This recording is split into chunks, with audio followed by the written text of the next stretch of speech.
మిచాంగ్ తుఫాను కారణంగా ఇల్లు దెబ్బతిన్న బాధితులకు తక్షణ సాయం కింద 10,000 రూపాయలు అందజేయాలంటూ సీఎం జగన్ జిల్లా కలెక్టర్లను ఆదేశించారు. బాధితులకు సాయంపై అధికారులు మానవత్వంతో వ్యవహరించాలని సూచించారు. తుఫాను ప్రభావిత జిల్లాల కలెక్టర్లు, ఎస్పీలు, ఇతర ఉన్నతాధికారులతో వీడియో కాన్ఫరెన్స్ ద్వారా ముఖ్యమంత్రి క్యాంప్ కార్యాలయం నుంచి సీఎం జగన్ సమీక్ష నిర్వహించారు. సమీక్షలో భాగంగా అధికారులు తుఫాన్ ప్రభావం చేపడుతున్న సహాయ చర్యలపై సీఎంకి వివరాలు అందించారు. ఈ సందర్భంగా సీఎం జగన్ మాట్లాడుతూ వర్షాల నుంచి తెరిపి వచ్చింది. తుఫాను వల్ల వర్షాలు విస్తృతంగా పడ్డాయి. కలెక్టర్లు, సీనియర్ ఐఏఎస్ అధికారులు, స్పెషల్ ఆఫీసర్లుగా క్షేత్రస్థాయిలో మంచిగా పనిచేశారు.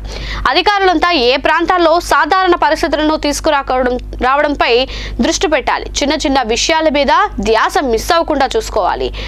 బాధితుల పట్ల సానుభూతితో వ్యవహరించండి. బాధితుల స్థానంలో మనం ఉంటే ఎలాంటి సహాయాన్ని ఆశిస్తామో ఆ తరహా సాయం వారికి అందాలని ప్రభుత్వం అన్ని రకాలుగా తోడు ఉంటుంది.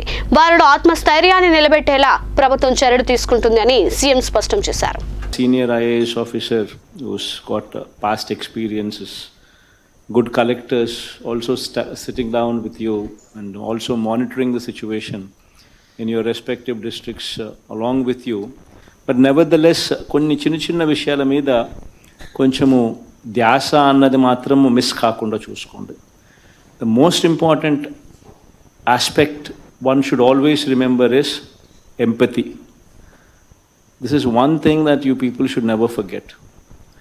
మనము బాధితుల ప్లేస్లో మనం ఉంటే మరిన్ని సరికొత్త అప్డేట్స్ కై మా క్లిక్ టీవీని లైక్ చేయండి, షేర్ చేయండి, కమెంట్ చేయండి మరియు సబ్స్క్రైబ్ చేయడం మర్చిపోకండి.